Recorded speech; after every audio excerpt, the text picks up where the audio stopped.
I will say, as I said at an earlier time today, how fortunate we are to have a man that has won a Nobel Peace Prize, an Emmy and an Oscar, my friend Al Gore.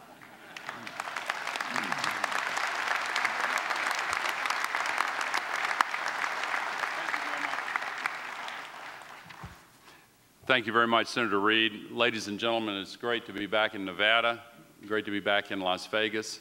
Senator Reid is leading the United States Senate and the legislative branch of our government and our country toward repowering America. And indeed, everything he said about our close and deep friendship for many years is something that I would second over and over again. I'm reminded of a story looking at all the jobs that are already beginning to be planned out and created here in Nevada. A story from Tennessee when over 60 years ago, Albert Einstein and one of his colleagues wrote him a letter saying that it was possible to create an atomic bomb, and the Germans, the German Reich was close to it, they feared, and we needed to really get busy and save ourselves. And so President Roosevelt invited in the majority leader and the speaker and the two chairmen of the appropriations committees, House and Senate, and laid out these facts, told them how urgent it was, how important it was to keep it completely secret. It's going to take a lot of money, but the nation's survival could well be at stake. And he went to the majority leader, and the majority leader at that time said, Mr. President, our country is at stake. Of course, we'll put it in there and we'll hide it and we'll do this.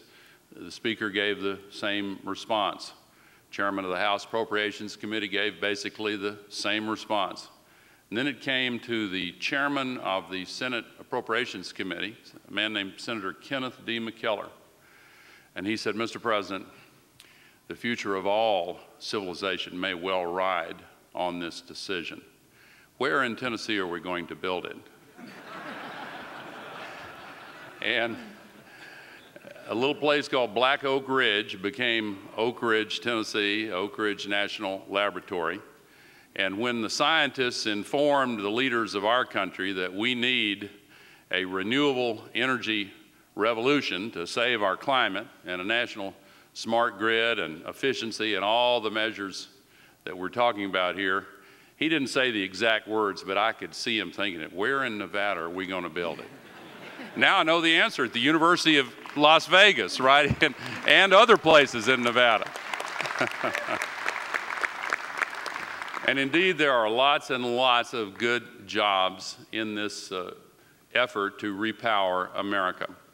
I have spent the last 2 years conducting now 32 so-called solution summits, delving very deeply into every aspect of this, and I am more convinced than ever that we have all the tools that we need to solve 3 or 4 climate crises. We've only got to solve one, but we can do it, and of course, we must do it. And President Obama made a down payment on his promise to do just that in the Recovery Act back in February with historic national investments in energy efficiency, alternative energy, a new advanced smart grid, public transportation, high-speed rails, and all of the rest. So we are on the move. The House of Representatives took another historic step with passage of the legislation which not only puts a cap on the pollution that causes global warming, but puts in place real incentives for energy efficiency and the development of alternative, no-carbon and low-carbon energy sources across our economy to create jobs and improve our national security.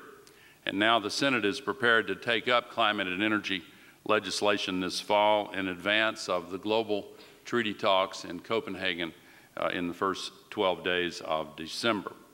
States like Nevada, my home state of Tennessee, and every state, Senator Cantwell's home state, Mayor Villaraigosa's home city, he's already doing a great deal. Senator Cantwell's been a great leader on this.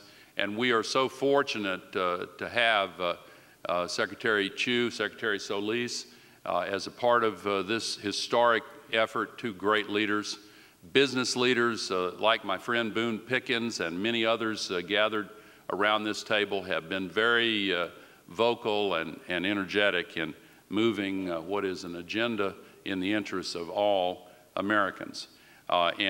John Podesta and his Center for American Progress have played an invaluable role. Tim Worth, my colleague and partner for 33 years now, first in the House, then in the Senate. We were on the same committee way back when, and he has remained a tremendous leader in all of this. We have three crises, of course. Our national security is threatened by our continuing dangerous vulnerability to the oil reserves that are really centered in the Persian Gulf.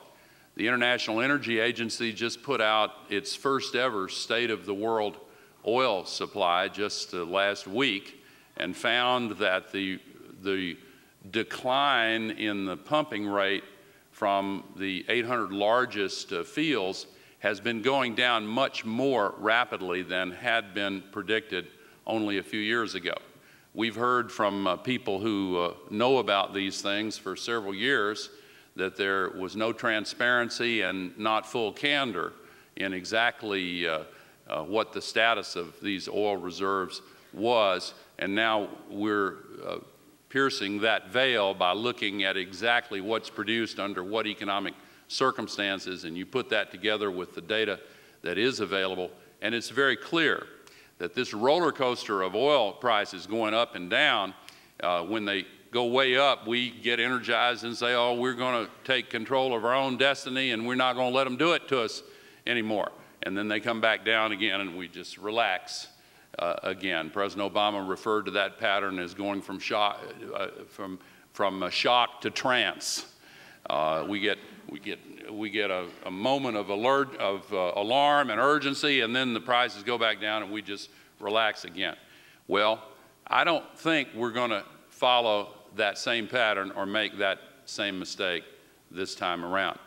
So in addition to our national security crisis, we also have an ongoing economic crisis.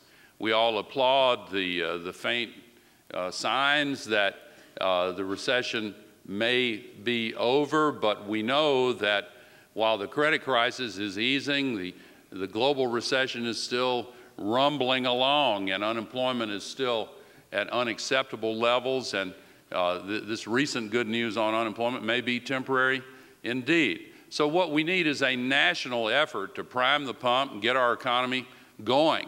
And just what the doctor ordered is a national program to repower America and make our buildings more efficient and build a unified national smart grid and catch up with the 21st century and use renewable sources and smart meters and all of the other new resources that are now available to us. And of course, we face a climate crisis. The fashion has become to call it something else, call it energy, call it whatever, but sooner or later we're going to have to come to grips with the fact that the climate crisis is threatening the future of our civilization.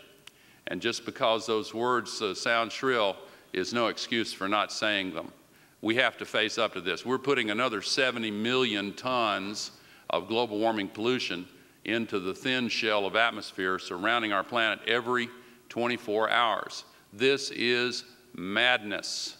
We owe it to ourselves and especially to our children and grandchildren and future generations. Who are we to make a decision to just keep on being so wasteful and destructive in the teeth of the warnings from every single prestigious scientific organization on this planet? Every single National Academy of Sciences in the world has endorsed the Intergovernmental Panel on Climate Change report saying we have got to act on this. And if our kids years from now say, didn't you notice that the entire North Polar ice cap was melting in the summer of 2009 in just a few years' time? Didn't you care about that? Didn't you notice these storms? Didn't you notice the 1,000-year droughts, the 500-year floods, all of the rising sea levels, the trees dying all across the American West? What were y'all doing?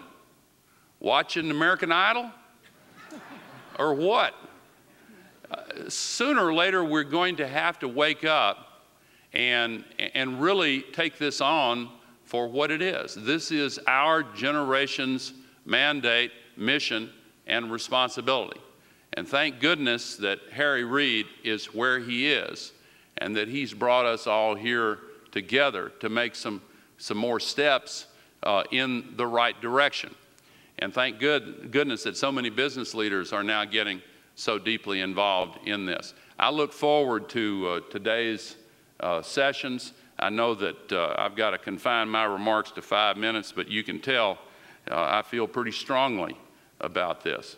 I think that we have got to solve this, and we've got to get moving. So, Senator Reid, thank you so much for bringing us here. There's hardly anything I wouldn't do for Harry Reid, and I bet you the vast majority of people in this gathering feel exactly the same way. So, thank you very much, Harry.